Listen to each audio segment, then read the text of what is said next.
தமிழ் குரல் நேயர்களுக்கு வணக்கம். இன்று நாம் நமது சிறப்பு விருந்தினர் டாக்டர் காந்தராஜ் அவர்களை சந்தித்து கொண்டிருக்கிறோம். வணக்கம் சார். சார், ரொம்ப பரபரப்பாக விஷயங்கள்லாம் ஓடிட்டுருக்கு. மத்திய அரசாங்கம், அதுவும் பிஜேபி அரசாங்கம் தான் ஆளாத எதிர்க்கட்சி இருக்கக்கூடிய மாநிலங்களில் எல்லாம் ஆளுநர்களில் வச்சு அந்த அரசாங்கங்களுக்கு பெரிய நெருக்கடிகளை கொடுத்துட்டு இருந்தாங்க. ஆனால் நேற்றைக்கு தமிழக அரசாங்கத்துக்கு அந்த சட்ட மசோதாக்களை உச்சநீதிமன்றத்தில் சிறப்பு அவங்களுடைய 142 சிறப்பு சட்ட இதை பயன்படுத்தி அந்த 10 மசோதாக்களையுமே பாஸ் பண்ணி விட்டுருக்காங்க. இதை எப்படி பார்க்குறீங்க சார்? ஜனநாயகத்துக்கு கிடைத்த மகத்தான வெற்றி அப்படி தான் சொல்லணும். ஆனால் ஒரு கேள்வி என்னன்னா, ஜனநாயகங்கிற அரசு அமைப்பு அந்த முறை வந்தபோது டெமோக்ரஸின்னு பேர், டெமோக்ரஸி தான் அதுக்கு பேர். அதுக்கு முன்னாடி இருந்தது மன்னராட்சி. மன்னராட்சி எதிர்த்துக்கிட்டு வந்தது தான் கம்யூனிஸ்ட் ஆட்சி. கம்யூனிசத்தையும் இது பண்ணி கொஞ்சம் மதவெறியெல்லாம் இது பண்ணுற மாதிரி வந்தது நாஜிசம். அந்த மதவெறி எல்லாத்தையும் சேர்த்துக்கிட்டு வந்தது ஃபாசிசம். இதெல்லாம் இது பண்ணி பார்க்கும்போது குறைவான ஆட்சி முறைன்னு எடுத்திங்கன்னா ஜனநாயக ஆட்சி. ஜனநாயக ஆட்சியில் என்ன ஒரு பிரச்சனை வரும்னா, நீதிமன்றமா மக்கள் மன்றமா அப்படிங்கிற கேள்வி வரும். மக்கள் மன்றத்தில் நிறைவேற்றின மசோதாக்களோ ஒரு தீர்மானங்களோ சட்டங்களோ நீதிமன்றம் இது பண்ணிச்சுன்னா அங்கே உட்காந்துருக்கிறது மக்களால் தேர்ந்தெடுக்கப்படாதவர்கள், நியமிக்கப்பட்டவர்கள், ஒரு ஜட்ஜஸ், சம்பளத்துக்கு வேலை பார்க்குறவங்க. அவங்க அது மக்களுடைய தீர்ப்பை எதிர்த்து தீர்ப்பு கொடுக்கலாமா அப்படிங்கிற கேள்வி ஜனநாயகம் ஆரம்பித்து அந்த ஜனநாயகத்தை பின்பற்றுகிற எல்லா நாடுகள்லையுமே இன்றைக்கி இந்த நிமிஷம் இருந்துக்கிட்டு இருக்குது. இன்றைக்கி அதில் இந்த தீர்ப்பு கொஞ்சம் மக்கள் நீதிமன்றத்தில் கொடுக்கப்பட்ட மக்கள் நீதிமன்றத்துக்கு சவால் விடப்பட்ட ஒரு விஷயம். இதில் என்னன்னா, மக்கள் நீதிமன்றத்தால் உருவாக்கப்பட்ட சட்டங்களை நியமிக்கப்பட்ட ஒரு கவர்னர், ஏறத்தாழ நீதிமன்றம் தான், ஜட்ஜஸ் மாதிரி தான், இவர் தடுத்தார். இந்த நியமிக்கப்பட்ட ஒரு ஆசாமியை தடுத்ததை நியமிக்கப்பட்ட இன்னொரு சக்தி வாய்ந்த மனிதர்கள் இது பண்ணிட்டாங்க. ஆக இந்த ரெண்டு நியமிக்கப்பட்ட மனிதர்கள் 2 பேரும் கூடி இது பண்ணதில் வந்த முடிவு ஜனநாயகத்துக்கு, மக்களால் தேர்ந்தெடுக்கப்பட்ட மக்களுக்கு கிடைத்த வெற்றியாக இதை நான் கருதுகிறேன். இது இப்போ சிறப்பு அதிகாரத்தை பயன்படுத்தி உச்சநீதிமன்றம் இந்த மசோதாக்களை பாஸ் ஆக்கி விட்டுருக்கு. இதுக்கு எதிராக இவங்க மத்திய அரசாங்கமோ கவர்னருடைய பகுதியிலேருந்தோ எதிர்த்து கேஸ் போடுறதுக்கான வாய்ப்பு இருக்கா? இப்போ நீங்கள் இப்போ செய்தி 2 நாள் ஆயிடுச்சு. நேற்று காலையிலேயே வந்துருச்சு செய்தி. ஏறத்தாழ 48 மணி நேரம் ஆயிருக்குது. கவர்னர் மாளிகையிலேருந்து ஒரு சின்ன சலனம் கூட இல்லை. பார்த்தீங்க, எதுவுமே இல்லை. அப்படின்னா என்ன அர்த்தம்னா, ஏதோ பண்ணிக்கிட்டு இருக்காங்கன்னு அர்த்தம். எதிரி அமைதியாக இருக்காங்கனாக்கா ஆயுதங்களை தயார் பண்ணிக்கிட்டு இருக்கான்னு அர்த்தம். அவர் சட்ட நிபுணர்களை கலந்து ஆலோசித்து எப்படி பண்ணலான்னு போவாங்க. அவசர சட்டம் எதாவது கொண்டு வர முடியுமாங்கிறதெல்லாம் பார்ப்பாங்க. எல்லாம் அதே மாதிரி இவங்களும் பார்ப்பாங்க. அவசர சட்டத்தை வச்சு இவர் எதாவது பண்ணுவாரா அப்படி. ஏன்னா இதுக்கு முன்னாடி நம்ம பார்த்துருக்கோம், தேர்தல் ஆணையரை நியமிக்கிறதுக்கு சுப்ரீம் கோர்ட் ஒரு உத்தரவு போட்டுச்சு. பிரதம மந்திரி, எதிர்கட்சி தலைவர், உச்சநீதிமன்ற நீதிபதி 3 பேர் சொந்த குழு தான் தேர்ந்தெடுக்கணும். ஸோ தீர்ப்பு கோர்ட்டில் படித்து முடிக்கிறதுக்குள்ளார நாடாளுமன்றத்தை கூட்டி ஒரு அவசர சட்டத்தை கொண்டு உச்சநீதிமன்ற நீதிபதி வேண்டியதில் ஏன் ஆளே இருக்கட்டும், 3ல் 2 பேர் தான் ஆளை வச்சுக்கிட்டு ஒரு ஆள் தான் எதிராளுங்கிற மாதிரி பண்ணி தேர்தல் ஆணையர் தான் பிடியிலேயே இருக்கிற மாதிரி பாஜக பண்ணிச்சு. ஆனால் அன்றைக்கி அவங்களுக்கு 3ல் 2 பங்கு மெஜாரிட்டி இருந்தது, பெரிய மெஜாரிட்டியில் உட்காந்துருந்தாங்க. இன்றைக்கி அவங்க மைனாரிட்டி அரசாக இருக்காங்க. நிதிஷ்குமார், சந்திரபாபு நாயுடுவும் சப்போர்ட் பண்ணாலும் கூட 3ல் 2 பங்கு இல்லை. சிலிண்டர் மெஜாரிட்டி, ஒரு மெல்லிய சின்ன மெஜாரிட்டி, தின் மெஜாரிட்டியில் தான் அவங்க இருக்கிறாங்க. அதனால் அரசியல் சட்டத்தை மாற்றணும்னா 3ல் 2 பங்கு உறுப்பினர்களுடைய சப்போர்ட் தேவைங்கிற அடிப்படையில், என்னுடைய நாலேஜ் வச்சு சொல்கிறேன், அந்த அடிப்படையில் பார்த்தாக்கா இந்த சட்டத்தை, இந்த தீர்ப்பை மாற்றுறது அவ்வளோ சுலபமாக இருக்கு. அவ்வளோ சுலபமாக இருக்காதுன்னு சொன்ன வாய்ப்பு இருக்காதுன்னு சொல்லாதீங்க, சுலபமாக இருக்காது. எதா நீ என்னடா சொல்கிறதுன்னு அந்த ஓனாயாடு கதை தான். நீ குடித்த தண்ணி தானே நீ விட்ட எச்சை தானே நான் இந்த பக்கம் தானே குடிச்சிக்கிட்டு இருக்கேன், ஆறு இப்படி தானே வருது, நான் எப்படி நீ குடிக்கிற தண்ணி எச்ச பண்ண முடியும், ஆடு கட்டிச்சு. நீ பண்ணேன்னா உங்கள் தாத்தா உங்கள் அப்பா பண்ணிடுவோம், உங்கள் தாத்தா பண்ணிப்போம், நான் ஆட்டை கடிச்சு தின்னு பிடிச்சிடுவாங்க. அது மாதிரி மோடி எதாவது பண்ணார்னா பண்ணலாம். இந்த தீர்ப்பை இப்போ தமிழ்நாடு மட்டும் இல்லாமல் இப்போ எதிர்க்கட்சியாக இருக்கக்கூடிய எல்லா மாநிலங்களுமே இந்தியா முழுவதும் இது போச்சு. இன்னைக்கு மாநிலங்களுக்கு சக்தி வந்துருச்சு, கவர்னரால் ஒன்றும் பண்ண முடியாது. இந்த நிமிஷம் வரையிலும் அவர்களை எதிர்த்து ஸ்டே வாங்கியோ ஏதோ பண்ணாலுடைய இன்னைக்கு கவர்னர் இல்லையே. ஆமாம், கவர்னர் இல்லையே, அவ்வளோதான். இதே மாதிரியான ஆமாம், இதே மாதிரியான பிரச்சனை வந்து உங்களுக்கு கேரளத்தில் இருக்குது, அது மாதிரி ஜார்க்கண்டு, மேற்கு வங்கம், எல்லா மாநிலங்களுமே இதே மாதிரி உச்சநீதிமன்றத்தை நோக்கி போகக்கூடிய ஒரு வாய்ப்பு வந்தது. என்னன்னா ஒரு 6 மாதத்துக்கு முன்னாடி, 6 மாதம் 1 வருஷத்துக்கு முன்னாடியோ அமைச்சருக்கு பதவி பிரமாணம் பண்ணி வைக்கிறதுக்கு முடியாதுன்னாங்க கவர்னருக்கு. அது பஞ்சாபில் இதில் வந்தபோது இப்போ அமைச்சருக்கு பதவி பிரமாணம் பண்ணி வைக்க முடியாதுன்னு கவர்னர் மறுத்த போது அவங்க கோர்ட்டில் கேஸ் போயிட்டாங்க. அதே நேரத்தில் தமிழ்நாட்டில் கேஸ் போட்டாங்க. 2 கேஸ் வந்தது. பஞ்சாப் கோர்ட்டில் வந்து தீர்ப்பு முதல்ல வழங்கிட்டாங்க. கவர்னருக்கு பதவி பிரமாணம் பண்ணி வைக்கிறத தவிர ஒரு வேலை கிட்ட மரியாதை போய் பண்ணுனாங்க. தமிழ்நாடு இது உயர்நீதிமன்றம் அதே தீர்ப்பை கொடுத்துச்சு. அது ஒன்றும் முடியாது, பதவியை பிரமாணம் செய்ய வைக்க முடியாதுன்னு சொல்லிட்டு இருந்த ரவி துண்டை காணும் துணியை காணும் காலைல 9 மணிக்கெல்லாம் போய் பிரமாணம் பண்ணி வச்சுட்டு. அதுக்கு முன்னாடி என்ன இருந்ததுன்னா சசிகலா வந்து ஏகமனதாக தேர்ந்தெடுக்கப்பட்ட போது அன்னைக்கு இருந்த கவர்னர் பதவி பிரமாணம் பண்ணி வைக்க முடியாதுன்னு போயிட்டார். அப்படி தான் சசிகலா பதவி ஏற்கூடாமல் பண்ணி அந்த மேலே ஓரம் கட்டி ஓட்டு காமிச்சாங்க. இனிமேல் அது முடியாது. அவர் பண்ணி வைக்கலைன்னா உச்ச நீதிபதியை கூப்பிட்டு பண்ணலாம். எப்படி பிரசிடென்ட்டுக்கு பண்ணுறாங்களோ அது மாதிரி பண்ணி அதே மாதிரி பண்ணலாம். அது பண்ணிட்டு சட்டத்தில் அதுக்கு சட்டத்தில் வாய்ப்பு இருக்குது. இனிமேல் அவர் தேவையில்லை. அப்போது கிட்டத்தட்ட கவர்னருங்கிறவர் ஒரு ரப்பர் ஸ்டாம்பு தான். அவர் நமக்கு அனுப்ப வேண்டியதில்லைங்கிற அளவுக்கு வந்துருச்சு.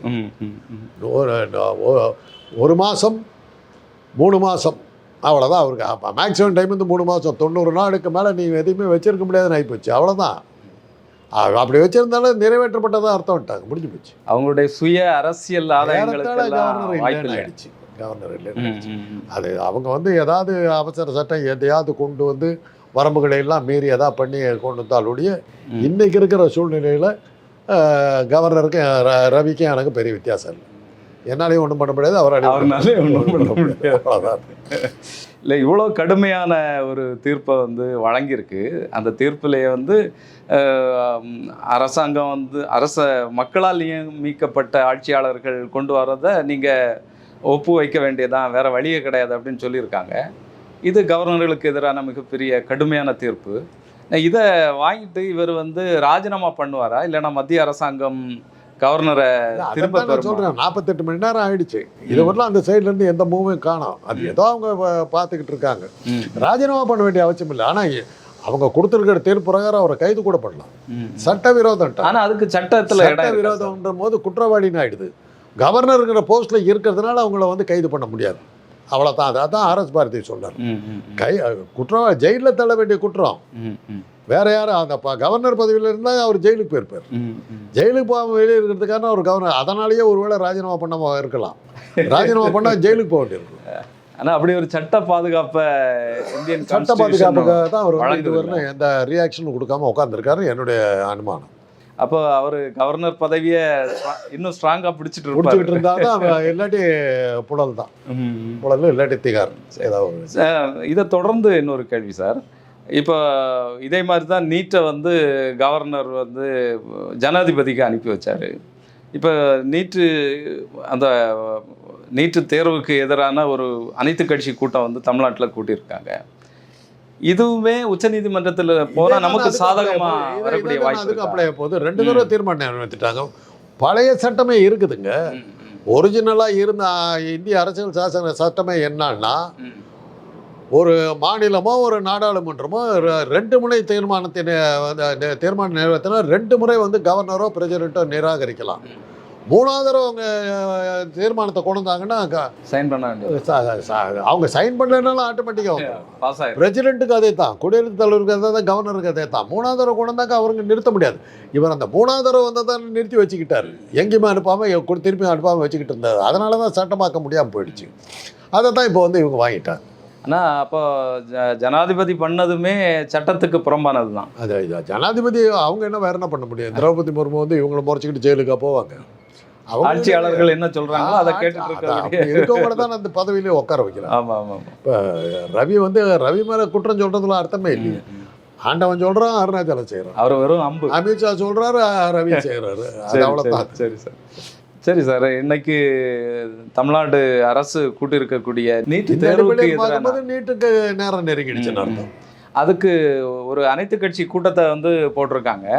அதில் வந்து அதிமுகவினுடைய தலைவர் எடப்பாடி பழனிசாமி அவர்கள் கலந்துக்கிடல, புறக்கணிக்கிறாரு. ஆனால் அவர் இன்னைக்கு வந்து ஸ்டாலின் வந்து மக்களை ஏமாத்துறாரு, பொய் சொல்கிறாரு, அவர் ஆட்சி காலத்தில் இருந்த நேரம் இந்த நீட்டு இதை நிறைவேற்ற முடியலை, இதுக்கு விலக்கு வாங்க முடியலை, மக்களை ஏமாத்துறாரு அப்படின்னு சொல்லிட்டு ரொம்ப அவர் எதுக்காக வெளியே போனார்னா அவருக்கே தெரியாதுங்க.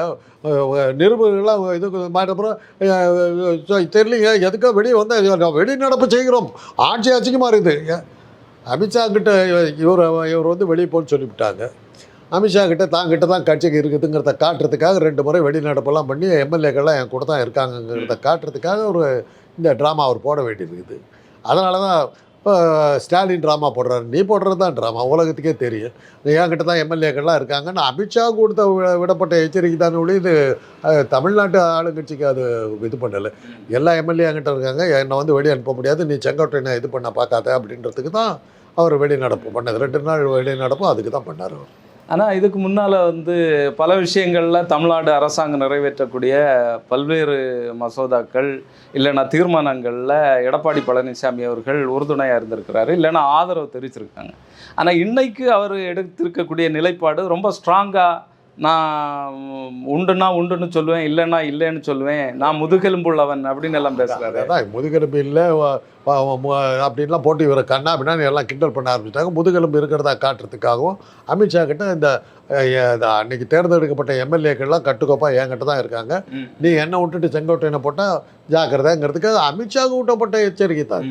அதை அவரை பார்த்துக்கிட்டு அமித்ஷா பார்த்துக்கிட்டு இருப்பார். இல்லை, இப்போ ஏற்கனவே இந்த நீட் மசோதாவுக்கு கையெழுத்து போட்டது எடப்பாடி பழனிசாமி அவர்கள் தான்.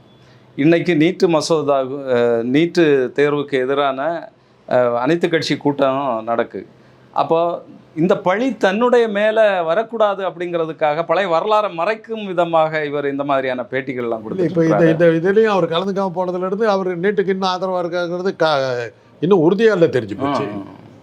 அன்றைக்கி கையெழுத்து போட்ட நீ தான், இன்றைக்கி வந்து நீட்டுக்கு எதிராக தீர்மானம் கொண்டு வரும்போது அது கலந்துக்காமல் விட்டது நீ தான். ஆக நீட் தேர்வுக்கு பிதாமகரே நீ தாங்கிறது நீ தான் ப்ரூவ் பண்ணியிருக்க. அங்கே உட்காந்துட்டு ஏதாவது வீரவசனமாக பேசிகிட்டு இருந்தால் கூட பரவாயில்ல, வெளியே போறிய என்ன அர்த்தம்? வெளியே போனதுனால நீ வந்து எதிர்த்து ஓட்டு போட்டியா ஆதரித்து ஓட்டு போட்டியா? இது ஒரு மூப்பனார் காலத்து டெக்னிக்கு. அது நமக்கு ஆளுங்கட்சிக்கும் வால் பிடிக்கணும், எதிர்கட்சியாகவும் காட்டணுங்கிறதுக்கு வெளிநடப்பு செய்கிறேன் எதிர்த்துட்டாங்களாம். எதிர்த்து ஓட்டு இருந்தாக்கா ஓட்டு போட வேண்டியிருக்கு. ஓட்டு போட்டாக்கா நீ எங்கே இருக்கேங்கிறது தெரிஞ்சிடும். எதிர்த்து வெளிநடப்பு பண்ணிட்டாக்கா நாங்கள் எதிர்த்து வெளியே அதனால் நாங்கள் வாக்கு அந்த சமயத்தில் எதுக்கு அதிக சப்போர்ட் இருக்குதோ அதுக்கு தகுந்த மாதிரி போகிறதுக்கு தான் அதை பயன்படுத்துகிறோம். அதுக்காக தான் ஏற்கனவே நம்மளை வெளியே அனுப்புறதுக்கு பிளான் ஆகிட்டு இருக்குது. இந்த நீட் தேர்வுக்கு எகென்ஸ்டாக நடக்கிற கூட்டத்திலேயே நம்ம இப்போ கலந்துக்கிட்டோம்னா அது அமித்ஷா அவரே வந்து பொட்டி தூக்கிட்டு போய் வெளியில் வச்சாலும் அதனால தான் வெளிநடப்பு பண்ணி அந்த கூட்டத்தில் கலந்துக்காத மாதிரி காட்டி அது எதிர்த்து பேசுகிற மாதிரி காட்டிட்டு அவங்களுக்கு ஆதரவாக நின்று மேலிடத்துலேருந்து குட்டு கிடைக்கும் அப்படின்னு நினச்சிட்டாரு. மேலிடத்துல அது பாருங்க, நான் உங்களுக்காக தான் நான் வெளியே போனேன், பங்கெடுத்து பார்த்தீங்களா அப்படின்னு சொல்லிட்டு உங்களுக்காக தான் அந்த விசுவாசம் தான் நான் இருக்கேன், ராஜ விசுவாசத்தை அவர் காட்டியிருக்காரு. மக்களும் அடையர்னு நினைக்கிறாருங்க, வேற ஒன்றும் இல்லை. பாஜக கூட்டமே மக்களும் அடையர்கள் நினைக்கிறேன். அதுக்கு காரணம் அவங்க கையில் வாக்கியந்திரம் இருக்குது, சிம் கார்டை மாற்றலாம், தேர்தல் முடிவை மாற்றலாங்கிற தைரியம் இருக்குது, அப்புறம் அமலாக்கத்துறை இருக்குது, அப்புறம் சில நீதிபதிகள் இருக்காங்க. அவங்கள நம்பிக்கிட்டு தான் அவங்க இருக்கிறாங்க. அதை வச்சு ஓட்டலான்னு நினச்சிக்கிட்டு இருக்காங்க. அவருடைய மகனுடைய ஊழல் வழக்கு ஒன்று சிக்கி இருக்கு, முறைகேடு ஒன்று சிக்கி இருக்கு. அப்போ அதுக்காகவே இவர் சரண்டர் ஆயிட்டாரு அப்படின்னு ஒரு பேச்சு நடந்துட்டு இருக்கு. யாருடைய மகன்? இவர் எடப்பாடியாருடைய சகல மாட்டிக்கிட்டார். ராமலிங்கங்கிறவர் அவர் வீட்டில் ரெய்டு நடந்தது. அது ஒரு எதிர்பார்க்கல. இவ்வளோ நாள் கட்டிக்காத்த இதே வந்து எதுக்காக அமித்ஷாவுக்கு வந்து கூட கும்பிடு போட்டுக்கிட்டு இருந்தார், ரெய்டு நடக்காமல் பார்த்துக்கலாம். அதனால தானே இவர் கூட இருக்கிறவங்க அத்தனை பேர் இருந்தாங்க. பழனிசாமி கூட இருந்தாங்க. நம்ம வீட்டில் ரெய்டு நடக்காதுங்கிறதுக்காக தான் அவர் கூட இருந்தாங்க. அவர் சகல வீட்லேயே நடந்துருச்சுன்னப்போ அவர் கூட எவன் இருப்பான்? அதுக்காக தானே கட்சியிலே இருந்தார். அமலாக்கத்துறை ரைடு வராதுங்கிறதுக்காக தான் உங்கள்கிட்டயே இருந்தால். அப்புறம் வீட்லேயே ரைடு இருந்துச்சு, உன்னை நம்பி என்ன பண்ணால் அதனால் அவன் கவுந்த கப்பலிருந்து குதிக்கிற மாதிரி போய் குதிச்சிக்கிட்டு இருக்காங்க எல்லாம். அவங்களுக்கான ஒரு எச்சரிக்கை இதாக தான். அது இப்போ பழனிசாமி பின்னாடி எதனால் அந்த ஒரு 50 எம்எல்ஏக்கள் இருந்தாங்களோ அது அந்த காரணமே அடிபட்டுச்சும் போது பழனிசாமி பின்னாடி இனிமேல் யார் இருக்க போகிறாங்க? அவ்வளோதான். அந்த வலிமையை வந்து அமலாக்கத்துறைக்காகத்தான் அவங்க இருந்தாங்க. அது இல்லைன்னு தெரிஞ்சதுக்கு பிறகு ஆட்டோமேட்டிக்காக அவருடைய நிலைமை. அதை ஒரு வேளை செங்கோட்டையனுக்கு வந்து செங்கோட்டையன் கூட இருந்தீங்கன்னா அமலாக்கத்துறை ரைடு இருக்காதுன்னு அமித்ஷா சொன்னார்னா இவங்கெல்லாம் அந்த பக்கம் அந்த எம்எல்ஏக்கெல்லாம் அந்த பக்கம் போகிறதுக்கு வாய்ப்பு இல்லை. அப்படி தான் அவங்க பண்ணுவாங்க. மிக்க நன்றி சார்.